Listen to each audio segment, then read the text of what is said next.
where are the wizards? When does the dragon arrive? Like, why is there not a spaceship? It just vanishes one fine day. You wake up and it's all gone. I think SEO can be ethical and moral and used, even mechanized, for the greater good. I think there's not enough conversation around this type of thing because the people who are in it obviously talk about it a lot, but the rest of the world, where all the money is, all that money spends for advertising and marketing for the other options, right? Because now you've got a whole layer of SEO practitioners and businesses who start thinking, now we can produce 1 million articles a week. And you're like, yeah, but why? If your child was sick, would you trust this page with medical information? The biggest competitive challenge and the problem that Google is trying to solve is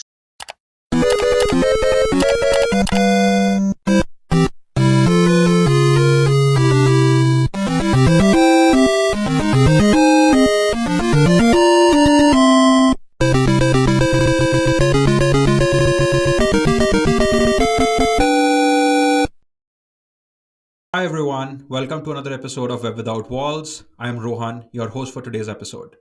Little something about me, I have been a B2B marketer for about 8 years now, and I drive the marketing team at Mile. Mile is a Google certified publishing partner that empowers publishers of the open web to build, manage, and scale their ad tech stack. We are really thankful to Jono Alderson for agreeing to do this for our audience. Thank you so much, Jono. Well, thanks for having me. For those of you who don't know Jono, you must have a solid FOMO. Jono is an award-winning expert in SEO, web performance analytics, WordPress, structured data, and conversion rate optimization. Basically everything that helps your brand win the internet game. Here are a few interesting things about Jono. Jono has worked as SEO head with Yoast, the go-to tool for almost all the WordPress websites across the world. He has helped numerous organizations up their SEO game. Some of these brands include Trustpilot, Samsung, Lenovo, Microsoft, Vodafone, Yoast, and the list goes on and on. Jono is a core contributor at WordPress and a voice that matters and makes a mark at all the key SEO conferences across the world. He's a two-time SEO world champion at SEO Oktoberfest. Jono currently runs daysoftheyear.com and works as a SEO consultant for multiple brands. In his own words, he's happiest when neck deep in code, presenting on stage, sightseeing, or reading a good book. Welcome to Web Without Walls, Jono. Thank you for the lovely intro. It is a treat to be here. Very exciting. Great. So, just tying back to your intro, which is the last book that you read? Oh, that's a good question. I don't know. I'm reading like a fantasy epic thing. I read a lot of sci-fi and a lot of fantasy. I really struggle with business books. I find myself halfway through and I'm like, but where are the wizards? When does the dragon arrive? Like, why is there not a spaceship? So yeah, I'm like waiting for the big twist, and then it just turns out that it's like advice on how to run your business. I'm like, well, that's boring. So I'm always neck deep in like epic sci-fi and fantasy, and it's swords and sorcery and spaceships, ideally in combination, right? Is it a good disconnection for you from the real world? Oh yeah, and I've mumbled about this in the past. I think it's an interesting way of stretching your imagination and thinking laterally, right? Like, because like so much of good fantasy and sci-fi is, what if you take our universe and our constraints and our challenges and you twist it in an interesting direction? Like, I don't know, what if time runs backwards? What if dragons are real? Well, it doesn't matter, but it forces you to reevaluate things, to think about how do societies develop, how do people interact, what flavor of capitalism do they have and what are its challenges? And then you can, like, none of that maps directly to like, how do I build a better website? But it does open your mind a bit, I think, in useful ways. Cool. Okay, so Jono, now that you're a web publisher yourself at daysoftheyear.com, what do you think about Web Without Walls? So I started a silly hobby website in probably about 2011 now, Days of the Year, and I wasn't very far in my career at the time, and I didn't have a huge amount of money. In fact, I was kind of not very well off. Still, I was trying to build, like, we just got together with my now wife, so we're trying to build our home and a life together. Time is very limited. I think the fact that I had a silly idea and I was able to go and say, I'm gonna go and grab some free software, WordPress, and just play and tinker. Like, and I invite some content, publish some pages. I think the most I must have spent was maybe the domain name. So for like $10, I was able to go, I'm gonna put my mark on the internet. I'm gonna try and turn this idea into something real. And it, massively successful, and it scaled from there in a way that I don't think would have been possible had it not been for open source and WordPress in particular. And like all the open source software I use, like what I don't know what FTP client I was using at the time and what code editor and whatever. But the fact that there are communities developing and providing these things in a way that means you can just get in there without having to spend $5,000 on software licenses and training, etc. Is yeah, it's transformative, and it still is like more than ever, just easy to just go. I love that. Yeah, it's amazing, right? How the open web, open source, just empowers a lot of people across world, to just get started, have their mark on the World Wide Web. It's so amazing to. So it was in 2011 that he started, right?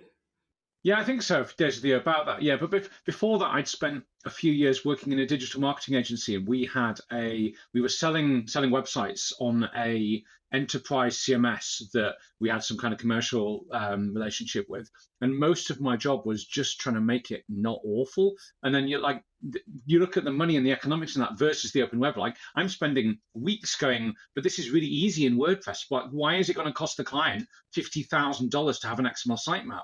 When this is a solved problem. And I think that was the light bulb moment where I really realized that the open web was the right answer for certainly most problems that most businesses have. Absolutely, absolutely. I mean, we also so this is a new podcast series, right? So we brainstormed a lot on what should we name it, and there were a lot of options, but then we nailed down on web without walls because uh, we figured out, right, who is it that we wanted to speak to. We wanted to speak to people who are on World Wide Web, who have made an impact on World Wide Web, and who have helped to keep the web open and free, right? So we thought it is a very natural fit, and that's how we are here speaking to you.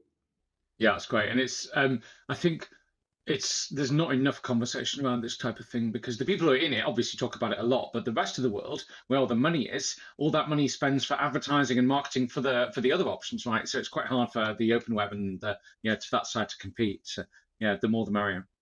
Let's get to a quick icebreaker, Jono. So you started as a bedroom developer and learned HTML at the age of 13. How did the internet bug bite you? Oh, I was so hooked immediately. I think it was a bored weekend, and my mum went, "Hey, Dad, there's this thing." I was already a computer geek and a geek, but got introduced to, and at the time it was very basic HTML. This was like pre CSS, so it was line breaks and horizontal rules and tables within tables within tables. And I've always been a bit frustrated that I'm not very creative. So my handwriting's terrible. I can't draw. I can't paint. You try and make me hang wallpaper, like it's just gonna be awful. It's gonna be absolutely awful. And this frustrates me because in my mind, I'm like, I can see what I want to do, but I can't create it. And then suddenly you give me HTML and then later CSS and PHP and stuff, and I can just stream stuff out into the world. And I'm proud of it. And it's exactly how I see it in my head. And it's beautiful. And that is so empowering and liberating. And yeah, that very first moment where you go, what if I change this code? I can change it from left to line to right to line. And then, okay, mind blown. Yeah, I'm here for it. It's great. So Canvas. So what was the first thing that you actually built? It's a good question. I don't even remember. I should dig back through. I'm sure I've got some of it somewhere, and archive.org's pretty good. I spent a lot of time at school messing around with kind of website stuff. I guess the first proper thing I built, I started selling small businesses websites when I was about 15 or 16.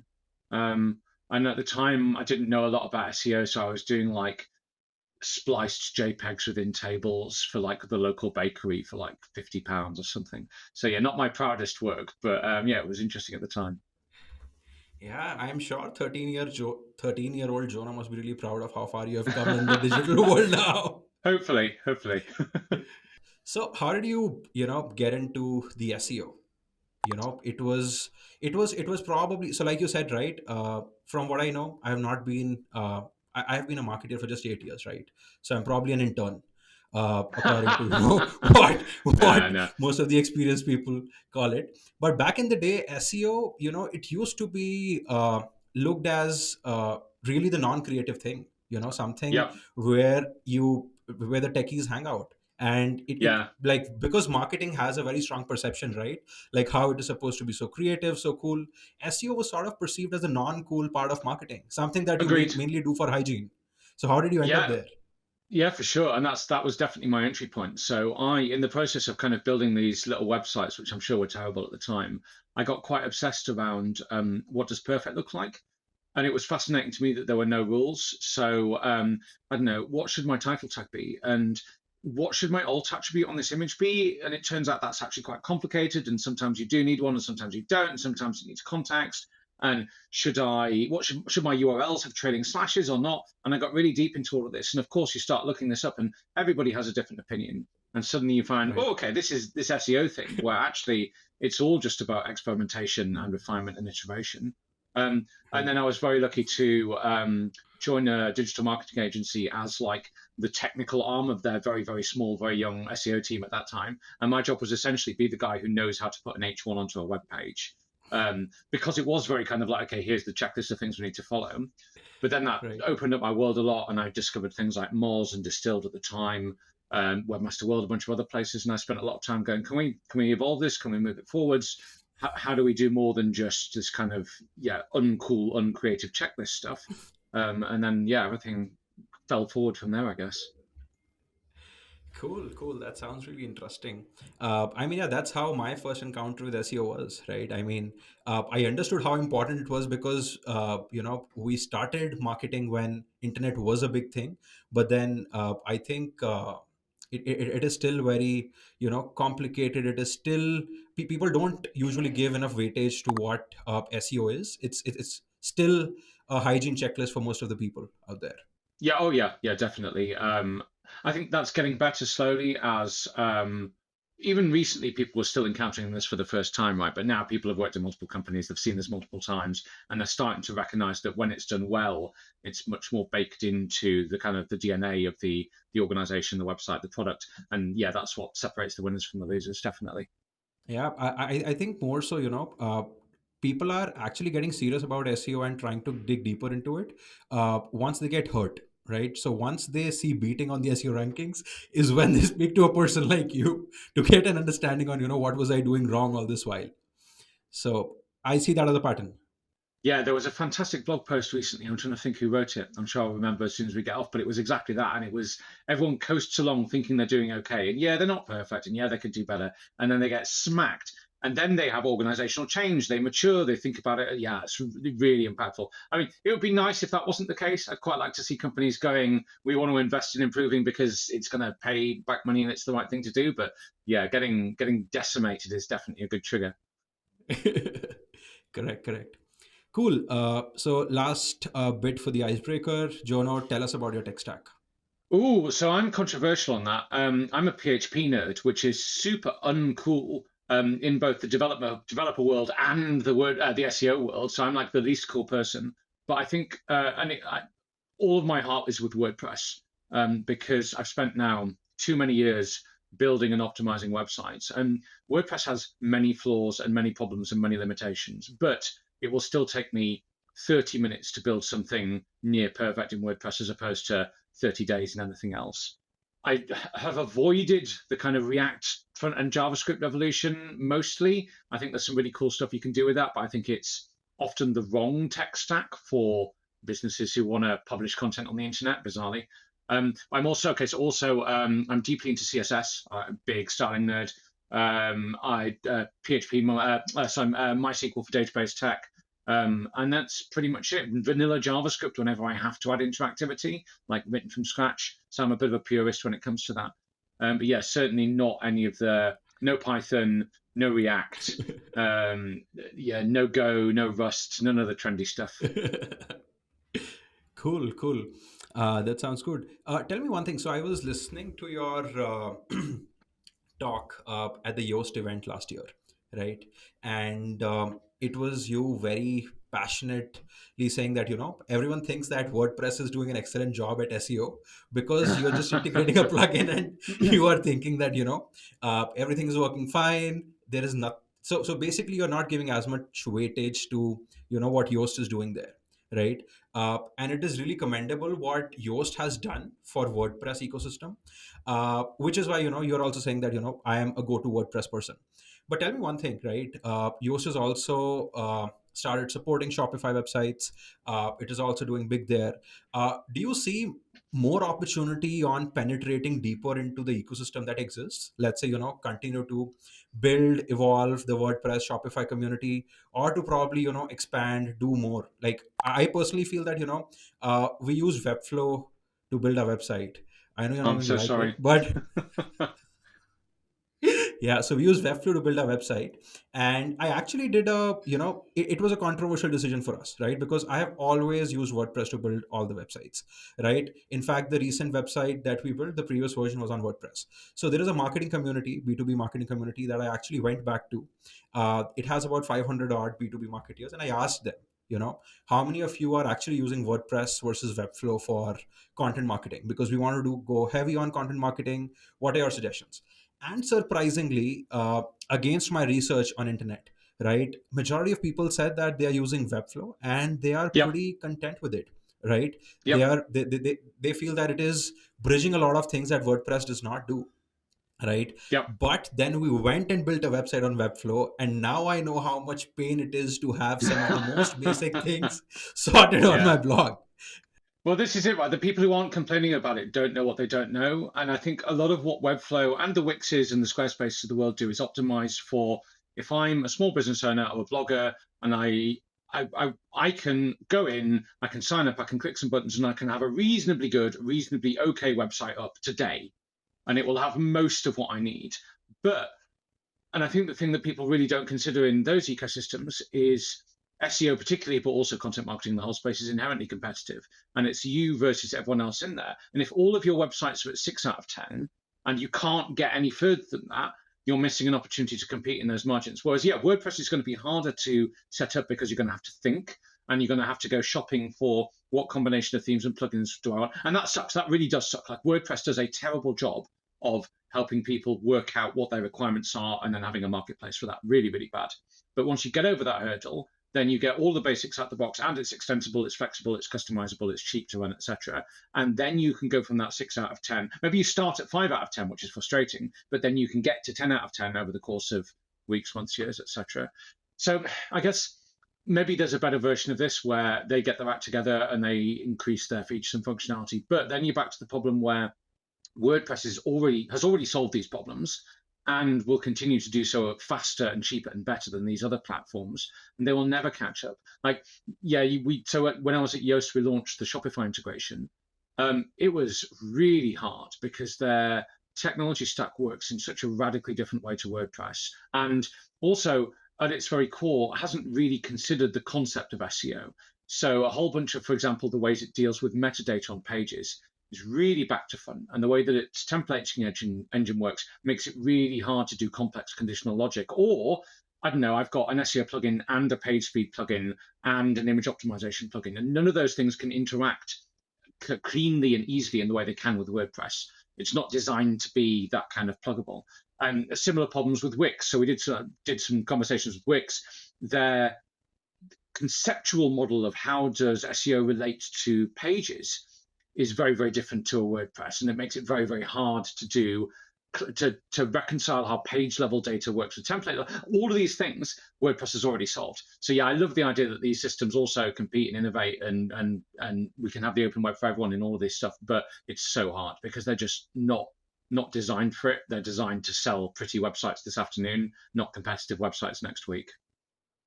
Correct.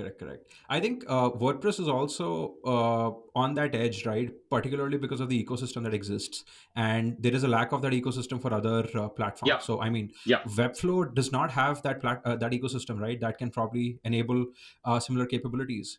So, like you were yeah. saying, right? If it were not up to Yoast, WordPress would also probably not be as close in making SEO as seamless. Yeah, definitely. And when you look at that kind of scale of resourcing, there's like 100 odd people working at Yoast. But even that aside, there is an entire team of Googlers working on WordPress core full time, making it faster, making it more flexible. And I'm like, so, okay, you want to win at SEO, maybe bet on the platform where Google engineers are doing your tech work for you. Like, how do you compete with like when I go to sleep? Google are making my website better for me whilst I sleep so it can rank better in Google. You don't get that if you're on a Squarespace or a Webflow.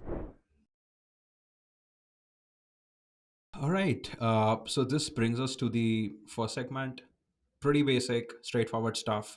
SEO in 2024. It is basic, but then there is a lot that is happening in the world. And I think last couple of years have more so been a little more controversial. With AI, a lot of stuff happening on that front, people using, trying, getting beaten up. So yeah, this brings us to this segment. A lot has changed in the last couple of years, Jono.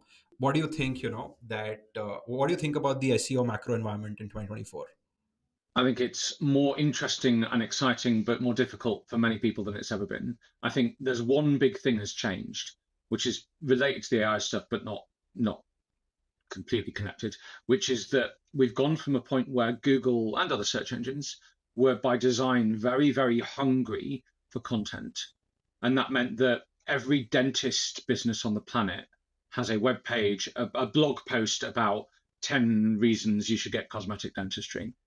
And Google came along and hoovered all of those up, and it used them to disintermediate the services and the keywords and what the users want, etc., and to understand those topic areas. And then you fast forward to now especially with the rise of large-scale AI-generated content, but also other concerns like just the scale of the internet as a whole and Google's increasing ability to disambiguate concepts. They don't need that content. Like, they understand enough conceptually about the idea of cosmetic dentistry that if your dentist client goes and writes another page, it's probably not even going to get indexed now. And it might have a few years ago. It's definitely not going to rank. And the hard question that we need to all start asking ourselves around that is, what is Google's incentive to come and find these pages, never mind then index them, rank them, show them to users, send traffic to them from the search results?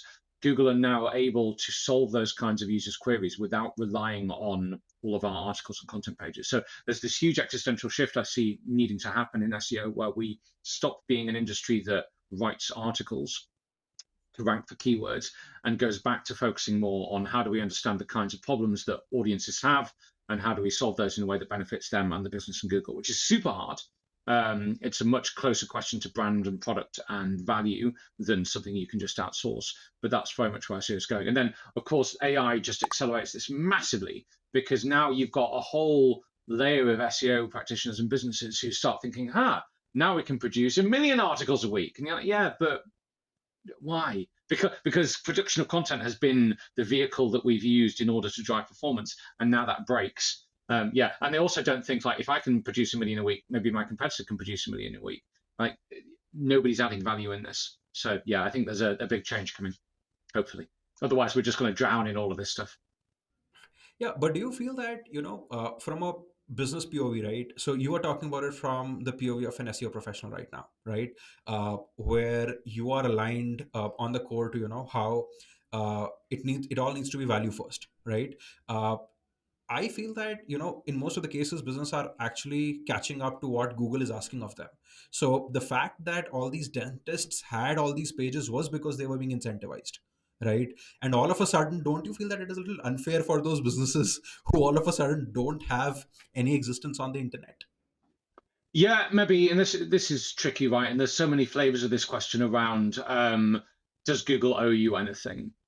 And if you've built a business model that relies on that traffic and that dries up, that is sad. And that if you struggle to pay your mortgage and send your kids to school, that is problematic. But is that just capitalism? And if you're building on, even the most authentic, best flavor of organic search and SEO is still building on a rented platform to a degree. How much do you? Yeah, it's really, really hard. I like the idea that Google is immutably one of the good guys, and that, but no, they're not. Like, they're a business. Like that, and there's so many. We've seen so many versions of this story. Even when you're doing the right stuff, and even when you tick all the boxes, if the goalposts change, they never change directionally. They just get thinner or wider. That metaphor doesn't really work, but you get the idea.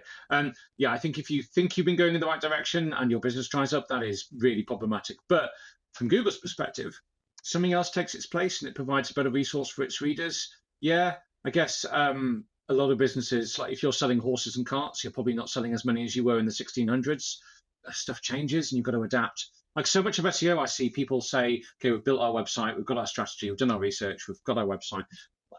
There shouldn't be a day where you wake up where you don't think, Are we still directionally right? Are we aiming where the puck is heading? Are we thinking about what our audience wants and Google and doing that? And if you've been still commissioning 2 blog articles a week from some awful third party outsourced thing, and if you're still doing that this week, yeah, it's only a matter of time till there's problems with that, right? Yeah, yeah. I think I liked your analogy of it being a rented space that you're operating on, because I think, it just vanishes one fine day. You wake up and it's all gone. Yeah, I mean, in theory, hopefully not if you're doing the right stuff right. But even then, it's an imperfect system. It does make mistakes, and stuff changes, right? So even if you've been providing value and you've been creating content, you're helping your users, if Google's desires change, which we're seeing is the case, right? And then we've got the introduction of SGE, which might mean even if you're producing the right stuff for the right users, you might never get the traffic, and there's like business level problems. Yeah, all of this is very difficult, but kind of tough, I guess. Adapt or change or shut down your business and start doing something else. All of which is very, very hard advice, but yeah. All right. And how has days of the year.com seen? I mean, how has your journey been? Because you started it back in 2011. You must have seen numerous cycles, right? Because when you see it for a client versus when you see it for your own website, it's a Yeah. different part of the story, right? Yeah, for sure. And that's why I built the thing. Yeah, that's a huge part of why I built the thing. It was my sandbox and my learning framework for many, many years. So it's still a silly hobby website, and it makes enough money to pay for itself and to cover a bit of growth. But it's certainly not the biggest deal in the world. But it's getting a few million visits a month, and it's got enough content on it that I can continue to play with it. So I rebuild the backend occasionally. I go and re-architecture the database occasionally. I've thankfully never had any significant problems with its rankings and traffic, and in fact, it grows in a way that baffles me. But I've spent a lot of time doubling down on the technical SEO, the site speed, the performance, the structure, worrying about every line of every piece of code in it. And it's kind of a weird site in that it doesn't really have many direct competitors, and it's 2,000 small niches rather than one big one. So I think it's probably a bit more resilient than other stuff. But yeah, it's been super interesting. And I think something I would definitely recommend for anyone in the space is, as you say, if you're working with clients, it's quite hard to go, I'm going to go get hands on and change stuff. Whereas if you've got your own thing, you can experiment a bit. Yeah, it's been super handy. Okay, moving on to the next one. So you have been very vocal about how type the thing, get the result approach is no longer a thing of today, right? It's an approach that is faltering according to you, right?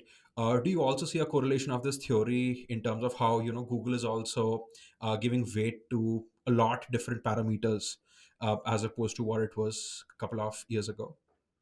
I think when you look back, and this is trite to go over, but the idea is that once upon a time you typed some stuff into a search engine and you got a list of links and you had to pick one. And we're way into a journey where now, and Google always acknowledged that was not where they wanted to be, that was dysfunctional, it was limited. They've always wanted to be the Star Trek computer. Whether that's voice is another conversation, but the idea that you provide your query, or not even a query, but you have a problem, which is either conveyed or Google infers or whatever, and they provide you a solution. And it's much harder to look at ways to mechanize ways to win that with conventional SEO because you've now got multiple verticals and services in Google. So we see huge amounts of potential, for example, with Google Discover. We see increasingly people starting to realize that YouTube is the second biggest search engine on the planet. We start to see more and more content from platforms like Reddit and Quora showing up in Google search results for certain types of queries. And we're starting to recognize that search is a complicated multi-stage journey where it's not about does my website rank first? It's about during the process in which a user is researching a problem, the things they see and read and interact with affect what happens next. So if this is a 10-step process and you influence a user at step 3 by somebody's written a good review about you, or your CEO was in the news for doing something dodgy, steps 4 through 10 are different. You affect the outcomes and the directions. I think that's very much how we need to be thinking about SEO now. Yes, some searches are simple and some things are just throwaway transient transactions. But I think most search experiences and journeys, as Google have increasingly called them, are these kind of wibbly wobbly processes. And yeah, the SEO that you need to do to affect that is very, very different. And it's much closer to brand strategy and positioning and PR. And of course, the technical stuff is still important, but even your website might be less important, right? Google users are going to click on multiple results. So how you're presented and what people say about you on those other sites is probably maybe even more important than have I hit my 500 word quota and ticked all my EEAT boxes, etc. on my page. So yeah, it's a different mental model. So in 2024, what are the top metrics that you consider as North Star? So, a lot of web publishers are creating content, getting their content distributed, getting traffic. But if I'm a web publisher in 2024, what are, let's say, some of the North Star metrics I need to look at to have confidence in my strategy? I think there's a few which are universally applicable, which are brand preference and brand recall. So run surveys like old people used to, and say like, do you recognize this logo? Which do you prefer? If you're in this kind of market, which of these do you recognize? What do you think? Score it and understand how valuable are you in those journeys. There's a really nice. The counterpoint to that is like if you went and deleted your website, all of its content, would anyone notice?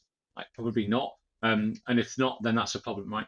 But then there's a page level equivalent to that as well, which is there's two metrics which are gloriously useful, which are task completion rate and satisfaction rate. So put surveys at the bottom of your page for was this useful, etc., or polite pop-ups or whatever mechanism, and you ask what were you trying to do, and that might be trying to find the phone number. I wanted to refund. I want to research this problem, whatever. And then score from 1 to 10 on were you able to do that? Was how satisfied were you? And then pipe that into your analytics platform of choice. And then you can start to say genuinely, is this content helpful?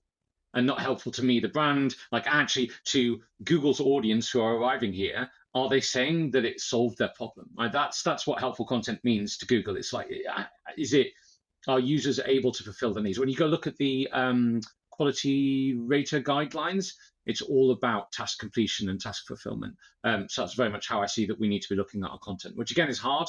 But yeah, that's the evolution we need to go through. These are not very common metrics. I mean, in principle, they are, right? This is what you need to look at when you're doing anything. But don't you think these are a little hard to measure?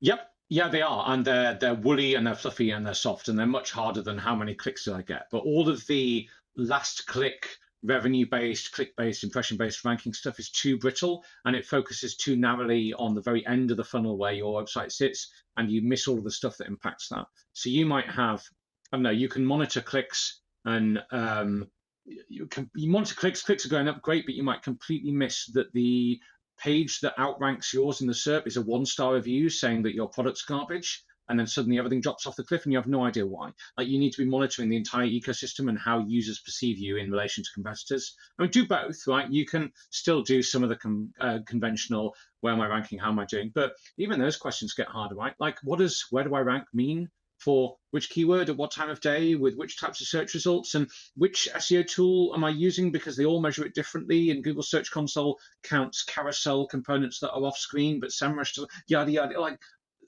these it's oversimplistic and it's super hard to kind of derive meaningful insight into how you're doing versus competitors when you're down in the weeds there. Correct. And which is your go-to tool for measuring these things?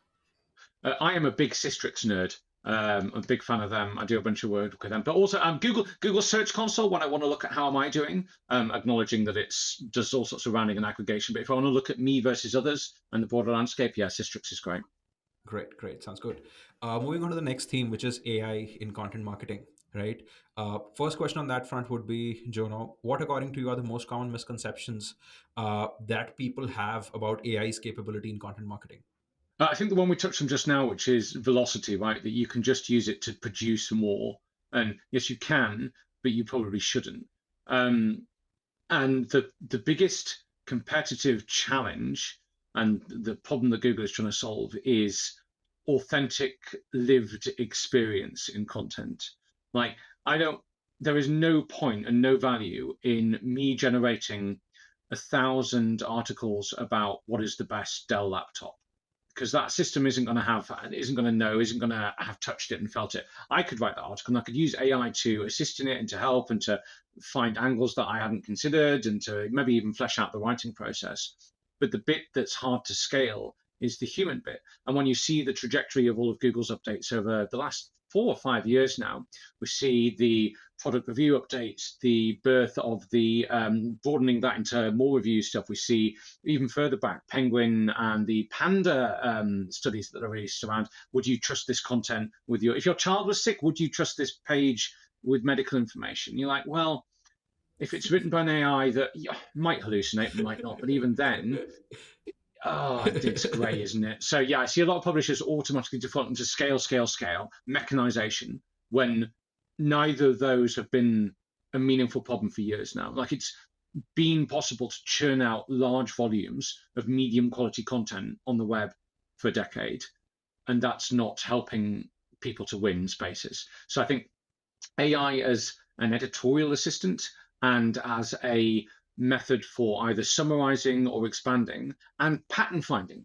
One of the places I do see publishers doing really interesting stuff is we have these data sets, or we observe these patterns and these trends, or here's a CSV of stuff, find some interesting relationships with, and start to discover narratives that you might otherwise have struggled with. That sort of stuff's really cool. But yeah, no, it just seems like everybody is saying, how do we use this thing to go faster?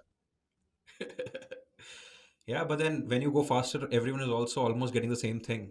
Yes, there's no barrier to entry, right? So you just, you just churning out stuff at speed for no reason. Correct. Is AI part of your GTM strategy when you talk about SEO?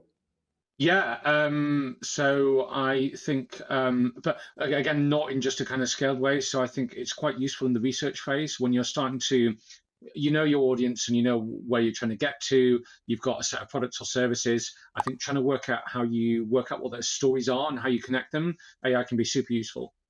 You can say, here is a competitor who does it well, but I don't want to copy this aspect. Can we come up with some ideas for how we might differentiate in this way, and use it as a sparring partner? I think that's super valuable. Just treat it like a very intelligent, not a mentor, but like, I don't know, an external expert consultant, and use it that way. Yeah, that can be super useful. Great, cool. Next question I have for you is that we know that SEO on web is getting extremely competitive, right? More so with the advent of AI, and you said that YouTube is the second biggest search engine, right? So if I am creating a mix in terms of my strategy today, should I even pick Google as a battle, or should I just go after YouTube? It's definitely an option, and I think there are a lot of people who aren't thinking about video as a format specifically. Obviously, it can be more expensive and complicated to produce good video and to compete, and the types of content that an audience wants on YouTube is different, so it's going to be harder to sell insurance, but it can be done. But then I would broaden that and think more about, if you want to, you've got some kind of constraints, whether it's budget or resource or time or whatever. Putting web pages on your site might not be the best strategy. And then look more broadly, it might be a video is really interesting, but short form video on a TikTok or YouTube Shorts, not that that's a thing anymore, or Instagram, right? If we zoom out and say all of these things are essentially search engines, right? There are people who are consuming content and who have questions and are beginning journeys, which might end up with them spending something. And we as marketers have the tooling to influence those journeys. Then all of the way that we've conventionally thought about SEO can be mapped and applied to these ecosystems.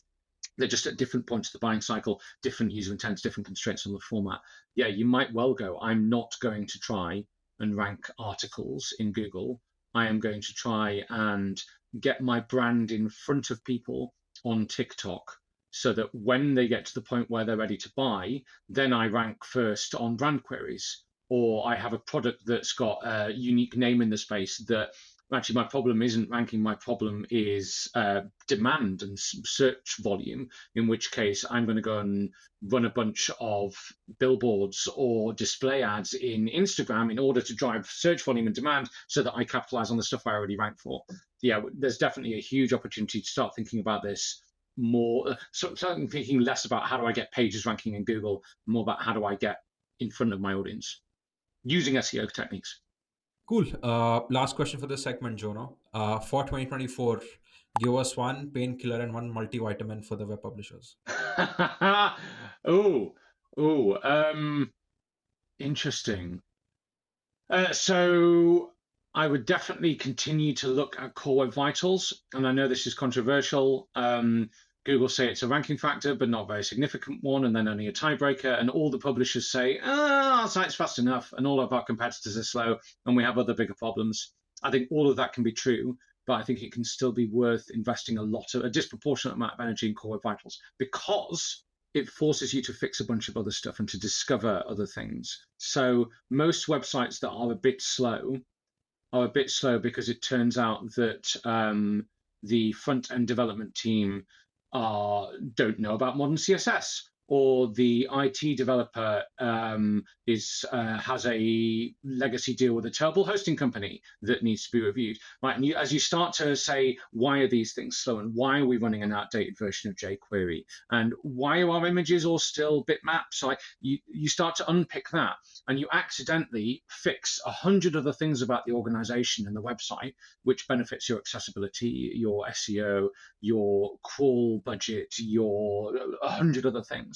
And it can be the most impactful way to unpick a website and to get all of those benefits and advantages. So I'm a huge proponent of that. And then more broadly, just, technical SEO is a thing. I think a lot of people don't spend enough time poking around on their sites and saying, why is this URL indexed or indexable? And is this experience really good? And why is that canonical URL pointing back to the wrong place? I think being a bit granular about that, hugely impactful. All right. So next segment is called Overheard from Publishers. So as a Google certified publishing partner, we work with publishers day in and day out. And this section particularly highlights some of their most recurring questions, concerns, and issues that they face, right? So some of the hottest questions around SEO, digital strategy, we have here for Jono. All right. So first one goes, we know that websites lose traffic and rankings all the time, right? Let's say that my blog has massive traffic, but there's always that fear that it could all vanish from the top spot overnight. How can publishers approach recovering lost traffic and reclaiming visibility? Are there any proactive steps that they can take? I think the most important one is to reframe how you think about it. I see this a lot. I don't think like what brands and publishers see it as their traffic and they think, I've lost this traffic. How do I recover it? How do I get it back? I think that's entirely the wrong way to think about it. I think the way to think about it is Google is continually refining how it perceives what good looks like. And it has now decided that actually your stuff wasn't as good as you thought it was, and other people are beating you. So the right response is, how do we improve? Not how do we kind of recapture this lost value, but how do we gain new value? And then just all the basics apply, like actually say something meaningful and differentiated and valuable and useful, and actually add value to the internet as a corpus, which again is hard, but it's and then that forces you to be a little bit more introspective, that maybe you weren't as good as you thought you were, not that Google did something wrong and downvoted you and you need to react somehow. All right. But do you think it is wise to actually look at revisiting all the traffic that you have lost? Do you think you can actually recover?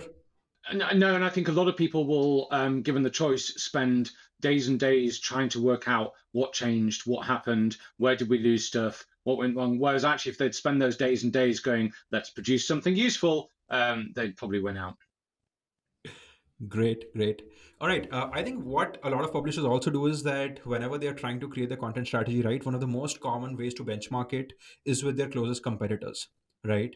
Do you think that is wise to do in 2024?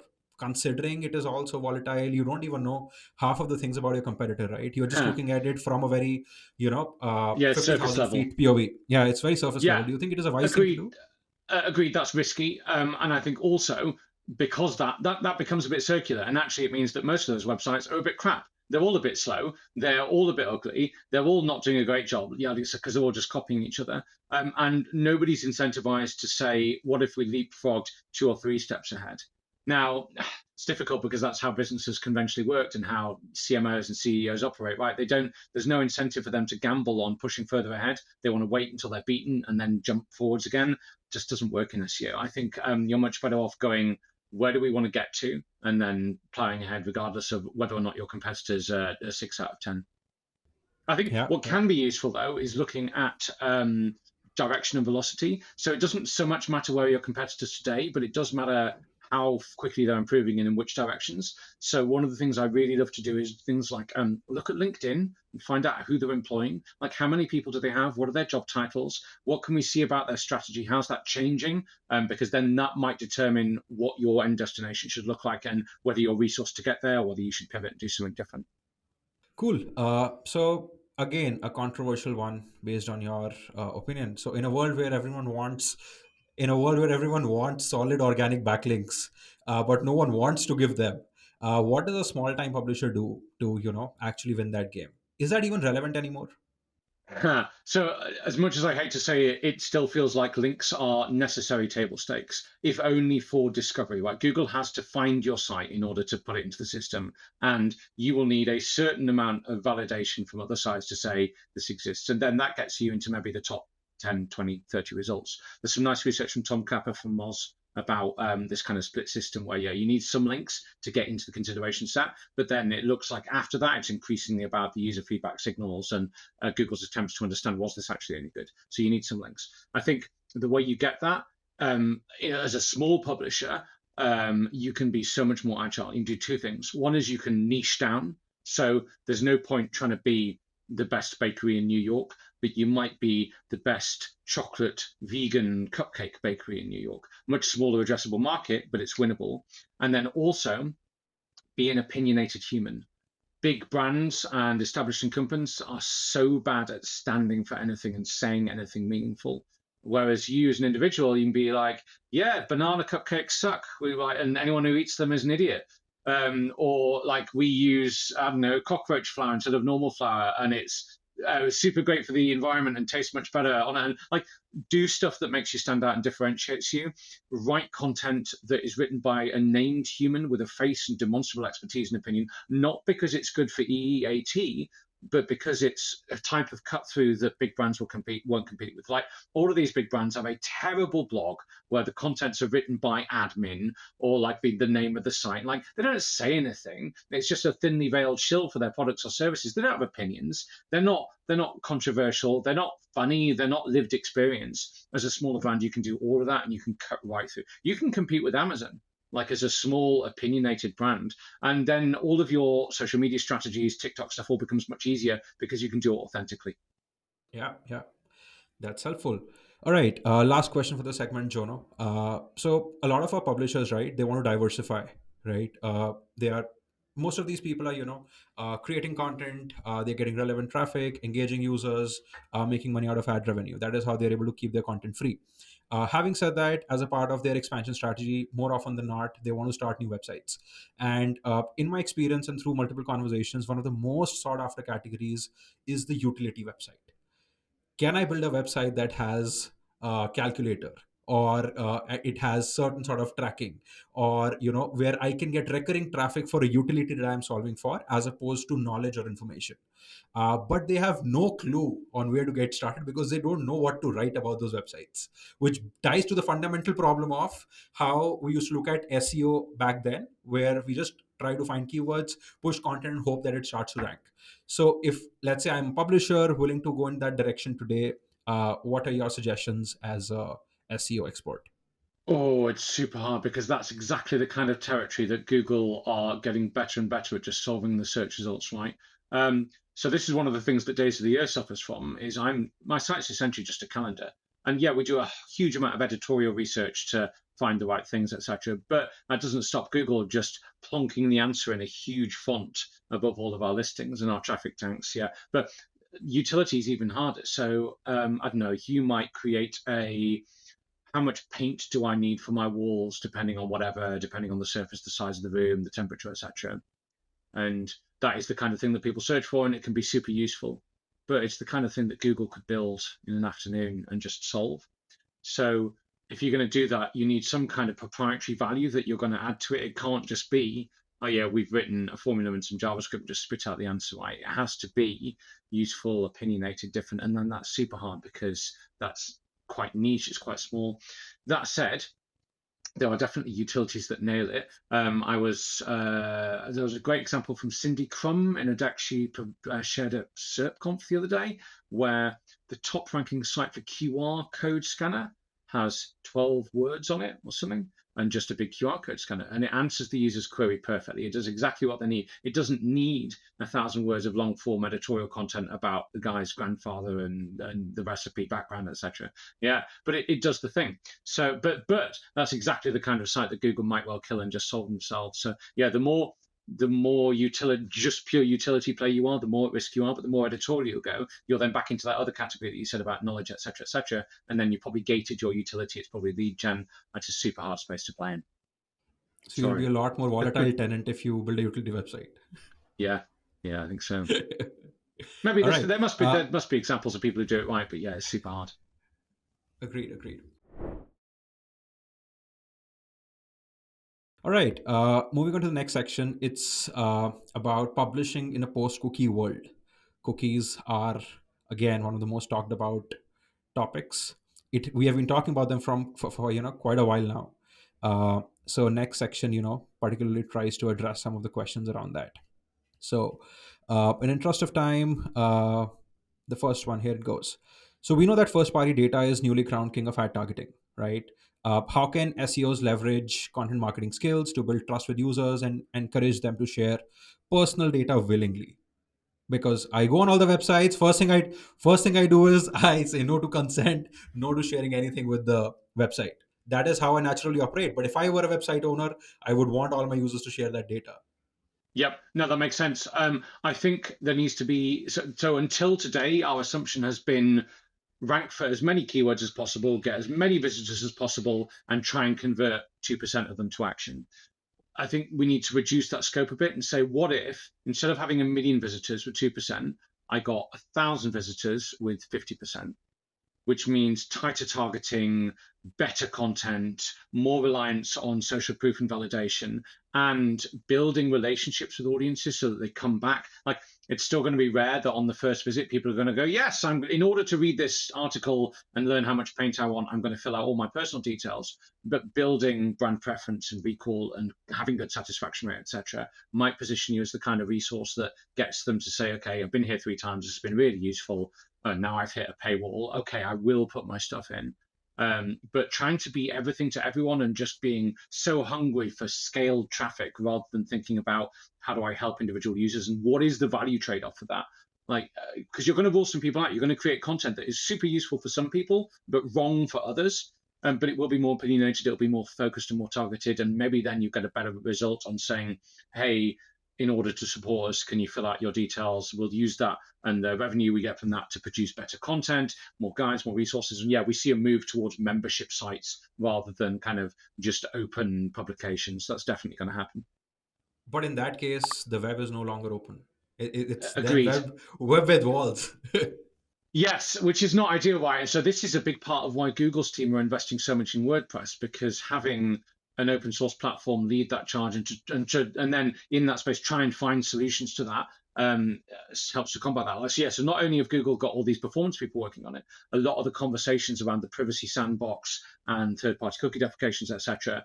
Some of the most interesting cutting-edge versions of those conversations are happening in the WordPress ecosystem because that's where the impact will be felt largest and earliest. The sad news is there aren't really any good answers yet, other than there will be some not quite like for like replacements, and almost certainly ad revenue will tank for everyone who's doing broad stuff. But yeah, I think building more value into kind of membership stuff will have to be the answer. But then yeah, that's all then gated, difficult. Agreed, agreed. Do you think there are particularly certain content formats, content types where the resistance is comparatively a little lower? Oh, interesting. So there's some successful news brands, right? The Guardian, the Telegraph, the Financial Times. I saw a great talk last week from a woman who works at the Financial Times, whose job is this team. And she was talking about how difficult it is to convince people of the value to sign up for what is essentially just words on a page. But all of her energy goes into this messaging and marketing, that there is value in editorial research, in original journalism, in going above and beyond, in the meta-analysis around that, and they build marketing funnels and content marketing strategies to try and drive people down through that. So yeah, maybe high-end news you can just about pull it off, but yeah, it's a super hard game to play. Probably not recipes and paint calculators. Maybe recipes is a great example. Maybe that's how you fix having to scroll through the 1,000 words of history of my family before you get to the scones. Maybe. All right, moving on to the next one. So I'm sure you are aware about how the Forbes incident unfolded. Forbes had a MFA website, Yeah. right? Yeah. So what's your take on that? Do you really think that we can have an ethical SEO framework that can exist in today's time when everyone is just running madly after their metrics, trying to make money? Do you really think it is possible? No, I think maybe. Yes, I think more. Okay, let me zoom out a little bit. I think SEO can be ethical and moral and used, even mechanized for the greater good. I think as an industry, we have our dark spots and continue to, but we have in aggregate improved the quality of the content on the web. And it's not net zero. There is value to be had. And it's not just about moving rankings around. There is value in reducing research cycles for users and educating and informing and helping people make better decisions. Can that be mechanized? Maybe. I've not seen it done well. And I worry that the mindset of can we mechanize it probably implies that people aren't worrying too much about how do we actually help people. Yeah, I think it's going to get harder and harder to do anything that looks like scaled conventional SEO now. And it's going to, what success is going to look more and more like editorial research and authored content and maybe even utilities, but in a kind of a lead gen gated way. Who knows? Yeah, it's going to be next few years are going to be very interesting. Yeah. So if Jono was one of the core contributors to building this ethical SEO framework, what would be a couple of things that you would definitely want out there? I think it wouldn't be dissimilar to Google's EEAT stuff and Webmaster Guidelines, not Webmaster Guidelines, the quality review guidelines stuff. Like really making the terminology. What's the terminology they use? It's needs met. I really like needs met as a concept. Like, are you producing content that actually solved the problem? And then in theory, you're starting to do good ever upscale. Correct. But do you see a contradiction in how majority of ad spend is actually on the MFA websites? When we are talking about needs met, and then majority of the spend is going on the websites that are actually built for advertisers. Yeah, hopefully that rebalances a bit in post cookie getting right when it becomes less easy just to throw money at the ad ecosystem. Maybe then people start to look to, okay, we need a brand tone, we need a brand voice, and we need opinion to differentiate. And oh, look, SEO is a thing. Maybe, hopefully. Yeah, yeah. Let's see how that pans out. Okay, moving on to the next segment. It's called Under the Hood with Jono. So, Jono, you have worked with hundreds of websites in your career so far. So, more often than not, when you're working on a specific website, you encounter some very specific nitty gritties, learnings, challenges, which you had not anticipated. Something that you would not imagine, let's say, a company like Yoast encountering when you open the hood, right? Or a company like Microsoft. So, can you tell us about, three or five of your similar learnings, insights, challenges that you encountered with these projects that you worked on? Something that just baffled your mind. Yeah, I can give you a few. So one of the interesting things so one of the challenges we had at Yoast is we've got no data because of the way WordPress's privacy ecosystem works. It's really strong. We, as a plugin vendor at the time, can't see any information about your site or anything in aggregate, so we're blind. We did a bunch of work and got a bunch of opt-in from a bunch of sites to start looking at some of their crawl data and got some unique insight that it turns out that Google and Bing was still are, but less now, spending huge amounts of resources crawling RSS feed URLs of content. And one of the problems that WordPress has still is if you publish an article or blog post, that blog post comes with a slash feed URL, which is an RSS feed of its comments. There's also a feed for any tags that it's in and any categories that it has. There's a feed for the home page. There's every page you publish, you create or update like accidentally 5 RSS feeds, and like half of the crawling that search engines are doing is of these URLs, and most of them are either empty or nonsense or just duplicates of the exact thing itself, right?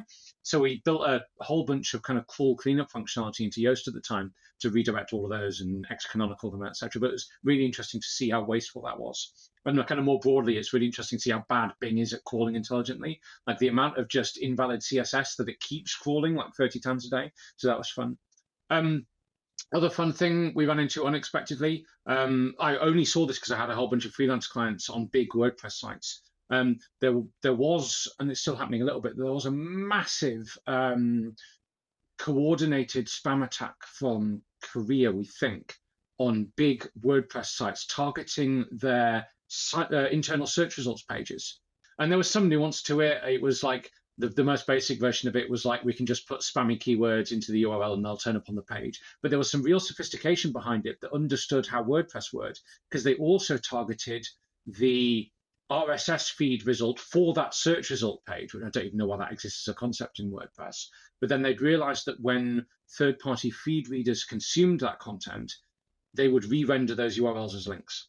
So this whoever was running this attack was using the whole of WordPress as like a man-in-the-middle attack. So yeah, you start to see some really interesting stuff that's just baffling, and it was fascinating to be in a position to try and do something about that. But yeah, I see all sorts of weird and wonderful stuff down in the weeds. The amount of people who just get the basics wrong in fascinating ways, like weird circular canonical URL messes, and people still link to HTTP URLs. Yeah, it's crazy.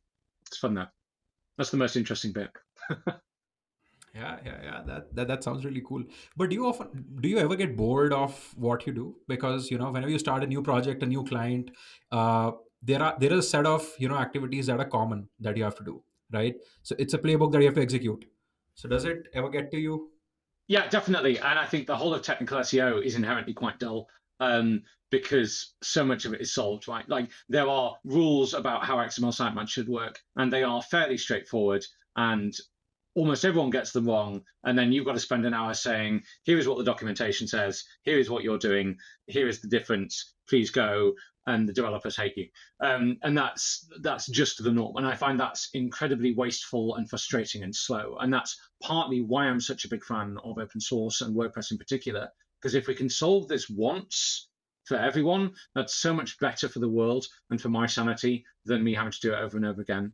That said, the inverse is also true, that every one of these I do and every client I take on, every site I look at, I find something new and different that's broken in a new and interesting way. And that discovery is kind of gleeful, right? I found the broken, clever thing. But then, yeah, having to write that up and actually get it fixed is much less interesting. But like as a discipline, we move so quickly, and there's so much stuff that it stays interesting. So it feels like only recently that I became a huge schema nerd and a huge web performance nerd and a security nerd and an accessibility nerd, right? So like there's so many things we can play with, and that just continues to evolve. And the analytics nerd, and yeah. So there's always enough stuff to, and these spaces change just as quickly as kind of core SEO. So there's always new stuff to go and explore. Absolutely. Yeah, this was really interesting. Okay, so moving on to the final segment for today. It's very straightforward, short, simple, fun segment. So what we want you to do is we want you to expand the thought process that you had while posting these tweets. So I think we can just quickly, we will put the tweets on the screen somewhere. And that's hilarious. I'm going to regret this, aren't I? And we want you to tell us what you feel about it today. Is it still relevant? Okay. Yeah. What was your thought process back then? Some of these are going to be cringy, aren't they? Okay, we'll see. All right, let's start with the first one. If you are only optimizing for things which are likely to directly affect visibility, your competitors are going to eat your lunch. Optimize speed, optimize typography, optimize price, optimize the CEO, optimize the logo, optimize the customer support process, optimize quality. Oh, I really like this one. Yeah, I'm still completely behind this. So the SEO industry, at least some of it, is obsessed about what is and isn't a ranking factor or a ranking signal or a ranking system. And they are very dismissive of things which won't explicitly move the needle. So they will say your choice of font, not a ranking factor. Definitely not something that Google measures and uses to determine where you should rank. And I go, yeah, except if your font is fugly and bright pink, you're going to impact engagement rate, you're going to impact conversion rate, you're going to impact the likelihood of journalists to take you seriously and link to you when you produce whatever content marketing strategy you're doing. Smart people aren't going to come and work for your company, which means your strategy isn't going to be as sophisticated. Your board of investors are going to not take you seriously, and you're not going to get all of these things affect whether or not you rank and how well you rank and how well you succeed. And I think that's a much smarter, healthier mindset for SEOs to have, and it prevents us from overlooking things like your site is slow and ugly and your products are crap. Like, price is a ranking factor. What your CEO had for lunch is a ranking factor. All of these things can affect how well you do, and maybe not as much as others, and definitely not as directly as the words on the page and the page title and your canonical URL. But these things matter, and SEOs kind of artificially hide from them and ignore them. Whereas I think they're quite often some of the most important things. But I love the optimize the CEO bit here. Everything else is Yeah. a given. I love your optimize Yeah. the CEO bit. Yeah, I mean, Yeah. they're the person who signs off on the budget, on the strategy, on how ambitious you're going to be, on the Exactly. hiring counts. This is huge. Yeah, I'll take it back to my CEO today. Nice. All right, next one. Google is not our enemy. SEO testing is cargo cult nonsense. Link building is the same thing as link buying. Technical SEO is 100% solved problem. There is no such thing as digital PR. AMP is the best thing to happen to web standards ever. WordPress is the only CMS. Yeah, okay. This is interesting. Yes. Yeah, this was, I think, was it Kelvin from Brighton SEO tweeted something like, give us your hot take. So I thought I'd go all in. Yes, there's a few here. Hot takes. I still think Google's not our enemy. I think they're not perfect and they might be evil and they have lied to us, but I think that the best outcomes are collaborative with them, not against them. I think SEO testing, as in A/B testing at scale, can be useful and interesting, but quite often is done instead of actually making things better, which obviously just need to be made better. And actually, you never quite understand what the thing you've tested, whether it had the impact you think it did or not. So, for example, if you test, I don't know, you add a big picture of a cat to a page and you go, great, that improved rankings. Well, maybe it did, but maybe it's because you changed the aggregate average color of pixels on the page, or you changed the loading speed. Like you don't know which of these things actually had an effect. Link building is link buying. People talk about those like they're different. I don't think they are. Anywhere where I'm spending money in order to get links is not how that system's meant to work, and yet it's all we do. Technical SEO is indeed solved. Yeah, there's no such thing as digital PR. It's just a different form of pretending you're not buying links. AMP was the best thing to happen to web standards, but SEOs killed it because they were stupid. And WordPress is the only CMS. I'm happy with all of that. I like this one. Okay, moving on to the next. Anyone else worried that during our time in lockdown, Netflix's barrage of docudramas and biopics might be shaping our understanding of modern history? I'm enjoying learning and filling in the blanks, but I worry if I'm losing distinction between Netflix and the truth. Oh yeah, this existentially worries me. I think it's in the net helpful. So yeah, having run out of one of the things that happened in lockdown is I realized that my willingness to watch average TV increased. So I used to go like anything below a 6.5 on IMDb is probably not very good. And now I'm down to I'll watch anything higher than 3 because I've just run out of stuff. But then I started to watch a whole bunch of these biopics and docudrama things. There was a whole bunch. There was a Marie Curie thing. There was one about the founding of McDonald's. There was Nikola Tesla, all sorts of these. And they're super interesting. They're really well produced. But in my mind now, they're history. But it's history I wouldn't have had otherwise, right? So I knew nothing about the founding of McDonald's, would never have looked. And now I think I have knowledge. Maybe I've just got fiction.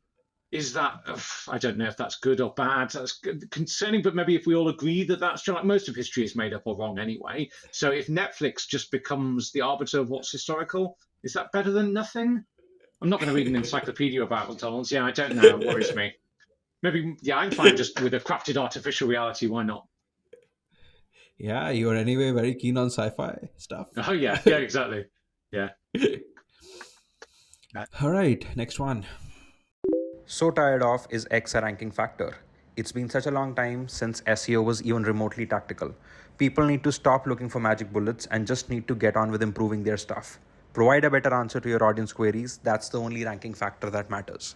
Oh yeah, this Yeah. yeah, just an extension of the same thing. Yeah, so if everything and nothing is a ranking factor, the only thing that really is a ranking factor is whether or not your thing is useful. And yeah, that extends Yeah. into the right amount of words, the right font color, etc. But it's inherently good. Yeah, so make the thing better. But Jono, what do you think? There is no objective way to figure out if my thing is useful, and more often than not, you don't even know how your competitor's thing is more useful than yours. So how do you bridge that gap? That's super hard. I think you can try and benchmark it a bit, but people spend time doing that and worrying about what they should be benchmarking and how they should score it, rather than just going and making the thing better. Like the it's and we're stuck doing that to a degree because we're siloed people who have responsibilities and we need to say what we've done to get our paychecks, etc. But I think a lot of this comes down to being brave enough to say we just need to improve this thing. And bravery, I think, will be the axis on which a lot of businesses fall or win over the next few years. Great. Do we have another one here? Google's terrible launch strategies and lack of backwards compatibility is a corporate weakness. Oh yeah. So yeah, this is getting really silly now, isn't it? That it's like killed by Google, Twitter. So they launch a lot of stuff and they get to market very quickly, but they half of it isn't very good. And actually, their launch strategies, I think, are the worst point here. So they consistently go, here is a technology or a product which will change the world or change the web for the better, and everyone goes, okay, that's very exciting. You look at Google Wave, you look at the HoloLens stuff, or they go, okay, this is going to be huge, and then they launch a kind of alpha version of it to a closed group for a year, and it turns out it's not that great. And then when they open it up and say, okay, now this is now readily available, nobody's excited because all the hype's gone, and it gets not really very well used for 2 or 3 years, and then they kill it. So increasingly, you look at the stuff they're launching, and if it's platform and technology stuff, I'm not going to build a business on that. I can't in good faith use or rely on BigQuery, for example, or GA4, or whatever version of Google Meet they've rebranded into 8 other things this week, because it probably won't be here in a year, because they don't seem to have any incentive to maintain stuff over time. And that list of things that might have been world changing, or at least were inherently useful, that they've killed, just gets longer and longer and sillier and sillier. So yeah, I can't trust them as a product platform company anymore, which is frustrating because I want to, because they make cool stuff. I just can't trust that they'll not unmake it. Yeah, my follow up had to be about GA4. Do you love it? Do you hate it? How much do you hate Oh, it? I hate it less than I did. I now quite like it as a data collection engine. I hate it as a product and a user interface. And I hate even more that the only way to usefully use it is to pull it through into Looker Studio, which I will still call Data Studio, which is the only product worse than GA4 because it is so slow and so prone to breaking. But I prefer GA4's data model and event model to Universal Analytics, sure, and it's far more powerful and flexible. But it's so hard to do anything with. Even like I want to configure an event to collect an interaction, and I want to visualize that against this dimension, etc. And I want to be able to ask questions about that. It's just appallingly painful as a process. So yeah, if they just rip out the front end and design an actual product on top of the data model, I'd be happy. Yeah, absolutely. Doesn't everyone feel the same about GA4? Yeah, I think so. Yeah, bad, All frustrating. right. I think this brings us towards the end of the conversation, Jonah. Oh We no, don't have any more questions for you. what Uh, disaster. but yeah, how did you like the conversation? Yeah, that was really interesting, really fun. I said this off the record when we were kind of scheduling this. This is the most organized and prepared I've ever seen an interview like this. You really did your homework. Come find me on Twitter at Jono Alderson. Go check out my website, which scores 100 on Core Web Vitals at jonoalderson.com. Hire me to do smart technical SEO stuff. Shout at me when I say stupid stuff on Twitter. Yeah, come and ask questions and chat. The open web is super, super important. And we didn't talk enough about that. But yeah, the future of the web is open for sure. It has to be. Otherwise, we're all doomed. Absolutely. Great. Thank you so much for tuning in, Jono. Really appreciate your time. Thanks We again. hope everyone is walking away with strategies and tips to boost their digital strategy. And yeah, we are thankful for your time. Nice. I will see you at the next one. I look forward to watching these as more people do more of them. It's going to be fun. Thank you for tuning in, and a big thanks to Jono Alderson for sharing his invaluable insights into the ever evolving world of SEO. We hope you're walking away with strategies and tips to boost your digital strategy. Don't forget to check out Jono's website if you want to work with him. He has a lot of amazing resources and an in depth look into what he has done for multiple brands. Be sure to follow us on your favorite podcast platform to never miss an episode. Until next time, keep optimizing, keep achieving. Thanks for listening, and goodbye.